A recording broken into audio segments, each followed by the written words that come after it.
So a lot of people malaria, and then once a woman is pregnant, it becomes worse. Malaria is more common in women who are pregnant, is more severe in women who are pregnant. The data shows that up to 1 million people die from malaria annually, and the majority of those people are children who are less than 5 and pregnant women. So you see that malaria is a big issue. Although it is very common, we all have malaria, take treatment and it goes. But when a woman is pregnant, it becomes a serious thing. So that is why actively we look at issue of malaria in pregnancy and we manage it. And that is why when a woman has symptoms of malaria and you are pregnant, we don't take it lightly. We have to quickly treat and make sure that it does not become a major issue.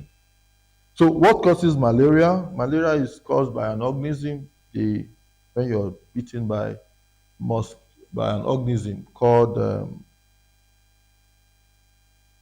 you are bitten by a mosquito. It's mosquito that transfer the malaria. But the organism, the species that causes the malaria is called Plasmodium.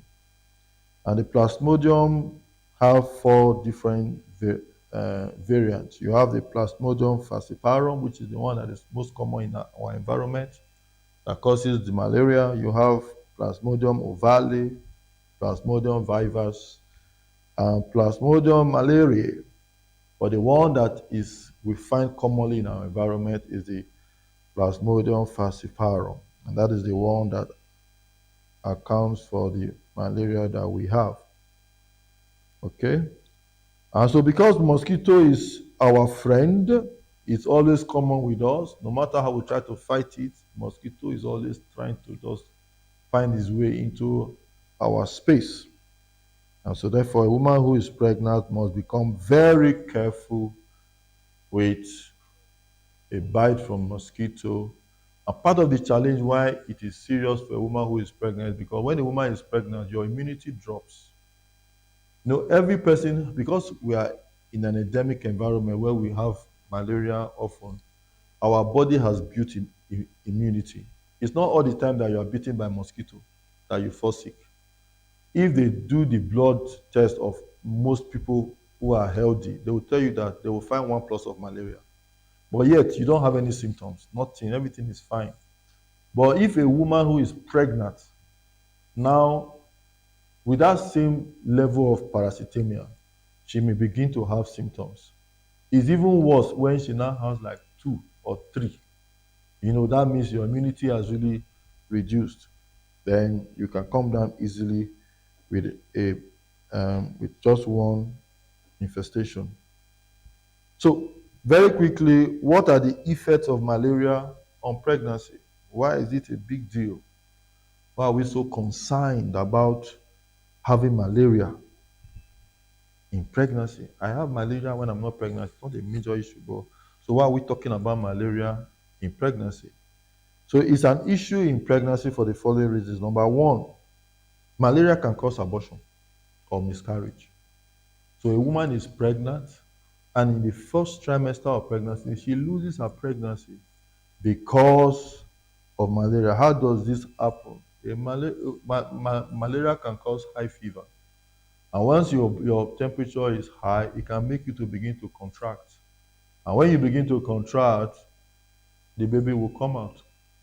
The woman can have high levels of malaria parasitemia in the placenta so that it prevents the baby from receiving the blood from the mother. And it can be so bad that the baby can even not have the malaria. That's so-called congenital malaria.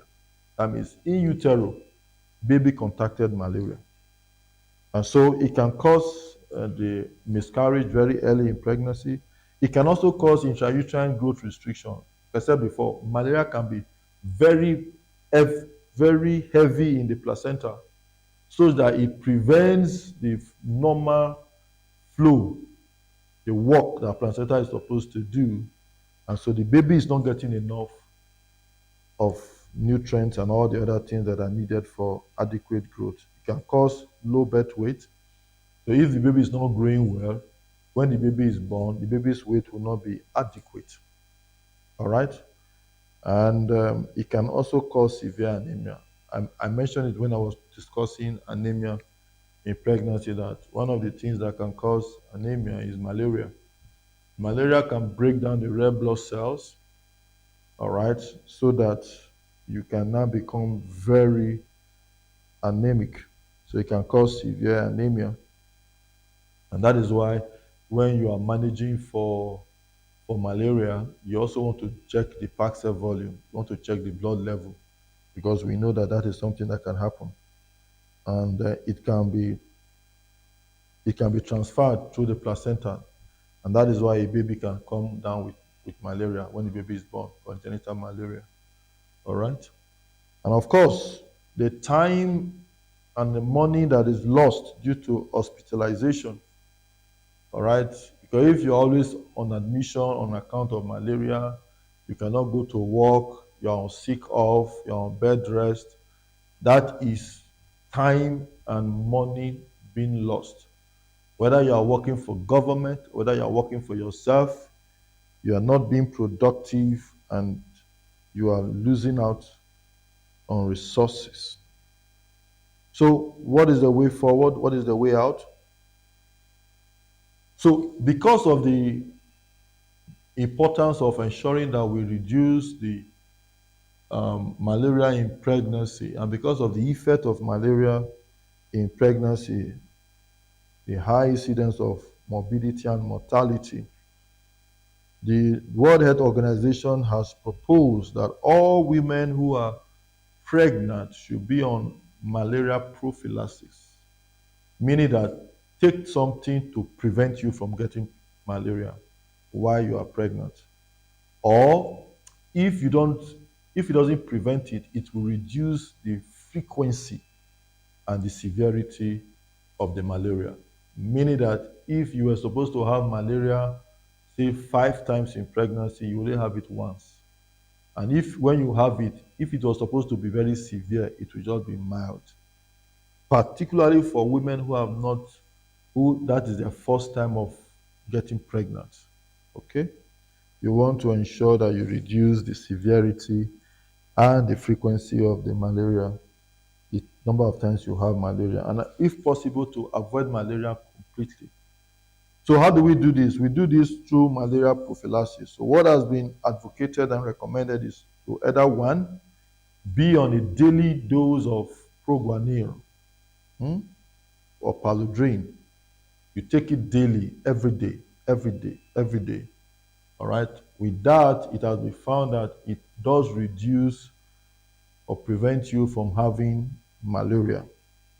So that you do that, or you do what we call the intermittent preventive treatment with sulfatazine pyrimethamine combination, what we commonly call FANCIDA. All right. So that is the other option. So with this, you don't need to take the tablet every day. You take it about 3 times in the whole course of the pregnancy. You take it after the 16th week of pregnancy.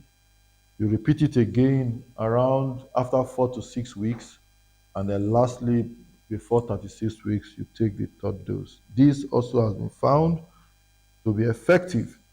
But I must also note here that for patients who are going to take it before, make sure you've used Fancida, because Fancida can give a very serious reaction, anaphylactic reaction, what we call Steven Johnson's.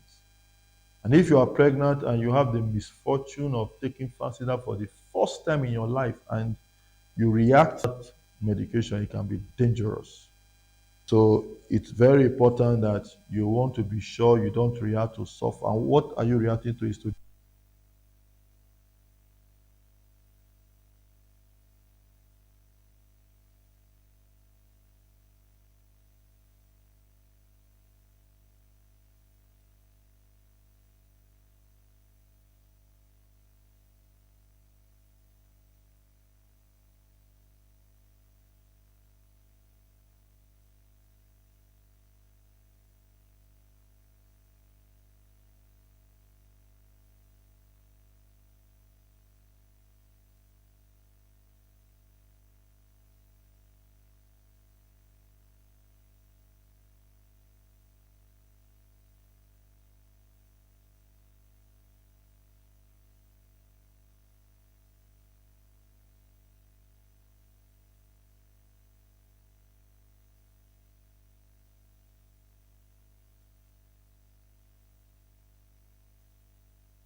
Okay, we read again.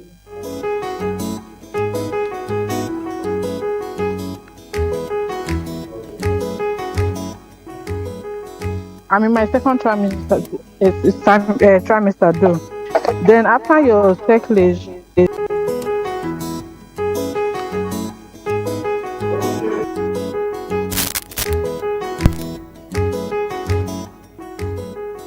I'm in my second trimester though. Then after your cyclage, is it advisable to sleep with your husband? We tell the husband, just stay on your lane, oh, don't come close. Because we don't want anything that would. The first thing I want to say is that if you don't have any symptom, don't worry. It doesn't mean you are not pregnant. I say, doctor, I'm not even feeling pregnant at all. Are you sure I'm pregnant? Relax, be calming down.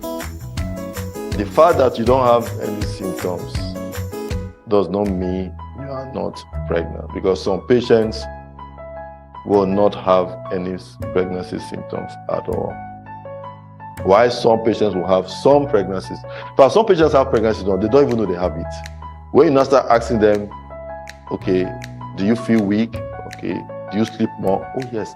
Your boobs, are they bigger? Tickling sensation? Oh yes. These are all part of the. Are you eating more? In fact, I'm craving some things that I don't used to crave before. All of those things are all part of early pregnancy symptoms. It's just that it varies from one woman to another. What may be your pregnancy symptoms may differ from what your pregnancy